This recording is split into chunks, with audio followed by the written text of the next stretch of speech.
Bismillahirrahmanirrahim. Assalamualaikum warahmatullahi wabarakatuh. Bismillah, alhamdulillah, wassalatu wassalamu ala rasulillah wa ala alihi wa sahbihi wa mawalah, la hawla wa la quwwata illa billah, ma ba'du. Bagaimana kabarnya? Semoga kamu dalam keadaan sehat selalu.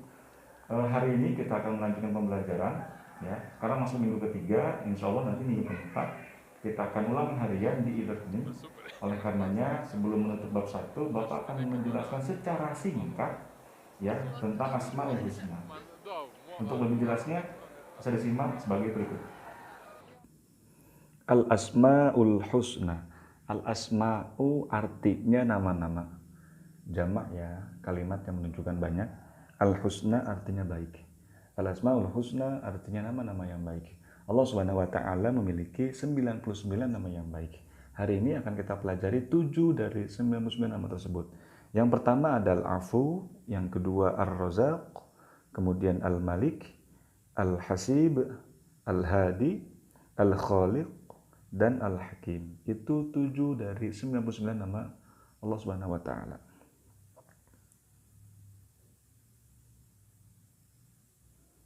Yang pertama, Al-Afu, artinya Maha Pemaaf. Dalam beberapa kamus, kata afu berarti penghapus, membinasakan, dan mencabut akar sesuatu. Jadi kata al-afu berarti Allah Maha memaafkan kesalahan hambanya.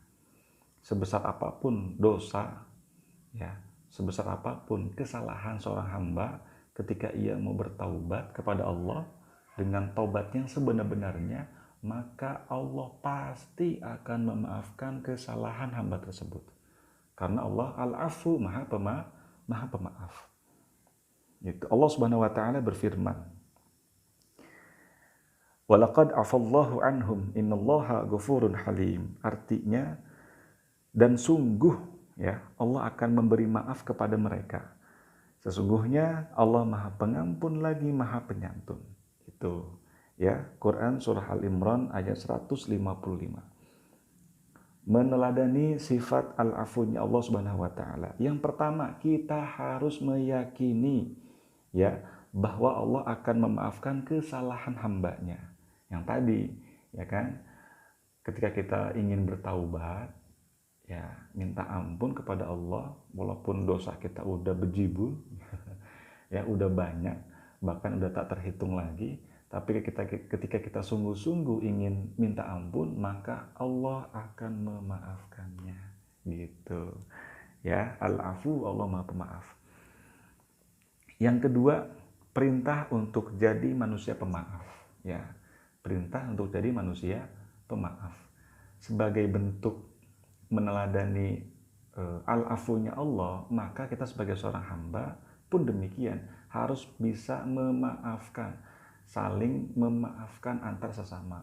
Bagusnya mah ketika ada orang lain berbuat salah kepada kita, sebelum dia minta maaf sudah kita maafkan, gitu. Jadi menjadi pribadi pemaaf, ya, sebagai bentuk meneladani al-afunya Allah Subhanahu wa taala, seperti itu. Kita lanjut. Ini ada nama yang kedua, yaitu Ar-Razaq, Allah Maha Pemberi Rizki. Imam Ghazali menjelaskan bahwa kata Ar-Razaq adalah dia yang menciptakan rezeki dan menciptakan yang memberi rizki, serta dia pula yang mengantarnya kepada mereka dan menciptakan sebab-sebab sehingga mereka dapat menikmatinya. Dengan kata lain, Allah Maha Pemberi rizki. Gitu. Allah Maha Pemberi rizki. Dalam surah Az-Zariyat ayat 58, "Innallaha huwar razaqu dzul quwwatil matin." Sesungguhnya Allah Ar-Razaq, ya, Maha Pemberi rizki, dzul quwwatil matin, yang memiliki kekuatan yang kokoh. Gitu. Jadi Allah adalah Rob, ya, Tuhan yang memberikan rizki kepada setiap makhluknya. Gitu. Meneladani sifat ar-razaqnya Allah, yang pertama kita yakini bahwa Allah menjamin rezeki setiap makhluknya, ya, yang berusaha mendapatkan rezeki tersebut. Gitu. Kalau ada orang yang hanya yakin aja tanpa ada usaha, ya gimana gitu kan? Gimana pendapat kamu? Nanti aku akan tanyakan. Ketika ada orang yang rezeki Allah yang ngatur, tapi tanpa ada usahanya, tanpa ada ikhtiarnya, Gitu, bagaimana coba? Ya nggak bisa ya, jadi harus disertai dengan usaha, ikhtiar, dan doa dan ikhtiar. Di samping kita berdoa, kita yakini bahwa telah ditentukan rezekinya, telah dijamin rezekinya, tapi kita pun harus ada ikhtiarnya gitu. Karena ada bahasa kan, menjemput rezeki sebetulnya.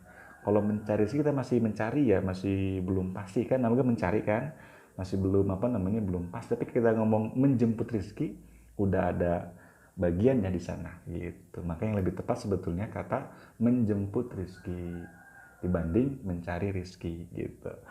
Ketika ada kalimat gini, rizki yang tertukar gitu, gimana pendapat kamu? Sebetulnya nggak bisa ya, nggak ada istilah itu gitu, nggak ada orang yang rizkinya tertukar, tidak ada, karena Allah tidak akan zalim kepada makhluknya. Tidak mungkin Allah salah memberikan rizki gitu. Ketika dia dapat 10 ya itu rizki 10, itu haknya 10, bukan tertukar dengan orang lain, bukan gitu. Allah Maha Pemberi rizki. Yang kedua, saling berbagi rizki kepada makhluk lain sebagai bentuk meneladani sifat ar-razaknya Allah. Maka kita sebagai hamba harus saling berbagi rizki gitu. Ingat ya, rizki itu tidak hanya uang. Rizki itu mafhumnya luas. Tidak hanya uang. Kesehatan termasuk rizki, kelapangan dada termasuk rizki, ketentraman, ketenangan termasuk rizki. Ketika kita pengen ngasih bantuan kepada orang lain, ya tidak hanya berupa uang, bisa berupa tenaga, ya gitu, saling membantu gitu kan. Bisa berupa pemikiran, moral maupun non material seperti itu. Jadi saling berbagi rezeki kepada makhluk lain itu bentuk meneladani ar-razaknya Allah Subhanahu wa taala. Kita lanjut di sini. Yang ketiga ada Al-Malik. Ada Al-Malik. Al-Malik artinya Maha Penguasa. Imam Ghazali menjelaskan arti Al-Malik ialah dia yang tidak butuh pada sesuatu dan dia adalah yang dibutuhkan. Dia adalah penguasa dan pemilik secara mutlak segala hal yang ada. Hasilnya Al-Malik memiliki kuasa atas pengendalian dan pemeliharaan kekuasaannya. Jadi bisa kita simpulkan bahwa Al-Malik artinya Maha Penguasa. Gitu, Maha Penguasa, raja sebenar-benarnya raja. Fata'alallahul malikul haq, gitu kan. Maka Maha tinggi Allah, raja yang sebenar-benarnya. Fata'alallahul malikul haq, raja dari segala raja. Ketika kita bilang Jokowi berkuasa, sebetulnya tidak bisa dibandingkan dengan kekuasaannya Allah, karena kekuasaannya Allah itu ya tidak terbatas tempat maupun waktu, karena Allah Maha berkuasa, Maha merajai, Al-Malik. Seperti itu. Kita lanjut meneladani sifat dari Al-Malik Allah Subhanahu wa taala. Yang pertama kita harus meyakini bahwa Allah menguasai segala kekuasaan. Ya, bahwa Allah menguasai segala kekuasaan. Yang kedua, meminta izin kepada pemilik barang dan bertanggung jawab. Apa maksudnya? Jadi keyakinan bahwa hanya Allah merupakan pemilik dan penguasa segala sesuatu membuat kita sebagai hambanya harus memikirkan, gitu, harus memikirkan tindakan yang akan kita lakukan, gitu. Kita hidup di bumi, ya kan, maka kita bertanggung jawab terhadap bumi, karena bumi itu kuasanya Allah. Paham ya? Iya. Jadi ketika Allah Maha berkuasa, maka kita harus memikirkan segala tindakan yang kita lakukan, tanggung jawab, ya kan? Allah Maha berkuasa terhadap dunia ini, maka kita pun tanggung jawab terhadap dunia, harus menjaganya, melestarikannya. Wala tufsidu fil ardi ba'da islahiha, dan janganlah engkau berbuat kerusakan di muka bumi ini setelah diperbaiki, itu setelah Allah memperbaikinya. Jadi harus bertanggung jawab dan meminta izin kepada pemilik barang. Ketika teman kita, saudara kita punya sesuatu, ya kita harus minta izin, bilang dulu, ya ada bahasanya dulu, gitu. Karena dia menguasai terhadap barang tersebut. Pun demikian dengan Allah yang menguasai segala sesuatu. Jadi kita harus bertanggung jawab terhadap semua tindakan kita, karena akan dipertanggungjawabkan di yaumil akhir nanti. Yang keempat, ini yang keempat, Al-Hasib, artinya Allah Maha menghitung, atau Allah Maha teliti, atau Allah Maha mencukupkan. Nama Al-Hasib merupakan nama ke-41 dari 99 Asmaul Husna. Kata Al-Hasib berakar dari kata huruf Ha, Sin, dan Ba, mempunyai arti menghitung dan mencukupkan. Jadi Allah Maha mencukupi kebutuhan semua makhluknya, karena Allah Maha Al-Hasib. Meneladani sifat atau nama Al-Hasibnya Allah. Yang pertama, kita yakini bahwa hanya Allah yang memberi kecukupan dan membuat perhitungan. Yang kedua, mengevaluasi diri secara konsisten. Jadi harus teliti ya, harus muhasabah diri, gitu, introspeksi diri, gitu. Kira-kira saya seperti apa, hal apa yang sudah saya lakukan. Jadi kan teliti itu di situ. Gitu. Itu sebagai bentuk sifat meneladani Al-Hasibnya Allah Subhanahu wa taala. Kita lanjut, Al-Hadi artinya Allah Maha memberi petunjuk. Imam Ghazali menjelaskan makna Al-Hadi berarti Dia yang Maha memberikan petunjuk kepada makhluknya untuk mengenal dirinya. Teladan dari nama baik Al-Hadi. Yang pertama, meyakini bahwa petunjuk Allah adalah petunjuk paling sempurna, ya. Ketika ada orang yang memberikan petunjuk, memberikan sesuatu yang bertentangan dengan petunjuknya Allah, Al-Quran dan hadis, maka jangan diikuti, karena petunjuknya Allah adalah yang paling sempurna, gitu. Taraktu fikum amrayni ma in tamassaktum bihima lan tadillu abada, kitaballahi wa sunnata rasulih. Aku tinggalkan dua perkara, ya, dua petunjuk yang kalau engkau mengikuti dua hal itu maka tidak akan tersesat selama-lamanya. Apa itu petunjuknya? Yang pertama, kitab Allah yaitu Al-Quran dan sunnata rasulih yaitu Al-Hadis. Pegang petunjuk, pegang kedua petunjuk itu, Quran dan hadis, insya akan selamat dunia wa fil akhirah, dunia akhirat akan selamat, gitu. Yang kedua, membagikan petunjuk kepada orang lain dengan sungguh-sungguh dan tanpa pamrih. Saling berbagi ya, berbagi sesuatu, bagi pengalaman, bagi keilmuan, gitu, tanpa ada eses di belakangnya, dengan niat yang ikhlas dan niat yang tulus. Itu bentuk dari meneladani Al-Hadinya Allah Subhanahu wa taala, seperti itu. Selanjutnya ada Al-Khaliq, ya. Al-Khaliq artinya Allah Maha Mencipta. Gitu. Nama Al-Khaliq memiliki makna bahwa Allah Maha Pencipta segala sesuatu. Ya, segala sesuatu. Meneladani sifat Al-Khaliqnya Allah. Yang pertama, kita yakini bahwa Allah menciptakan sesuatu dengan sebaik-baiknya.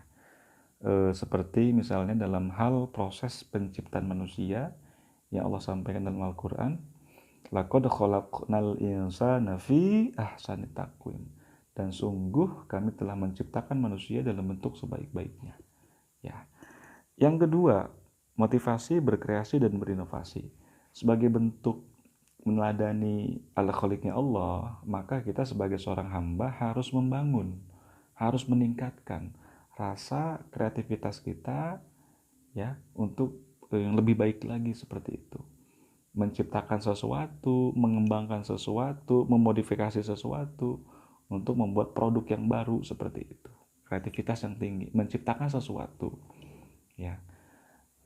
Seperti halnya ada orang Indonesia yang menciptakan aplikasi yang banyak sekali digunakan oleh orang, yang sangat bermanfaat juga, Gojek misalnya, ya kan, itu luar biasa, gitu. Itu salah satu cara meneladani sifat Al-Khaliqnya Allah Subhanahu wa taala, atau nama Al-Khaliqnya Allah Subhanahu wa taala. Berikutnya ini yang terakhir ya, ada Al-Hakim, artinya Allah Maha Bijaksana. Nama Al-Hakim menunjukkan bahwa Allah Maha Bijaksana atas segala sesuatu. Bijaksana itu artinya ketika kita bertindak, ya, dengan keilmuan, dengan pengalaman, dengan pertimbangan, gitu. Tidak asal berucap, tidak asal bertindak, tapi ada pertimbangan di dalamnya, baik tidaknya, seperti itu. Itu namanya bijaksana. Meneladani sifat atau nama Al-Hakim, ya. Yang pertama, meyakini bahwa Allah Maha Bijaksana atas segala sesuatu. Yang kedua, bersifat bijaksana, yang tadi, ya kan, penuh dengan pertimbangan di setiap tindakannya. Ya, mungkin itu yang bisa disampaikan, ya. Untuk lebih afdolnya kamu perdalam materinya dengan banyak baca, Bahannya udah Bapak bagikan kemarin di buku Akidah Akhlak itu, di bab 1. Nanti insya Allah di minggu keempat kita ulangan harian di e-learning ya. Insya Allah akan disesuaikan dengan jadwalnya. Demikian yang bisa Bapak sampaikan. Atas segala kekurangannya Bapak mohon maaf. Silahkan dipelajari kembali materinya. Siapkan untuk minggu besok. Terima kasih. Wassalamualaikum warahmatullahi wabarakatuh.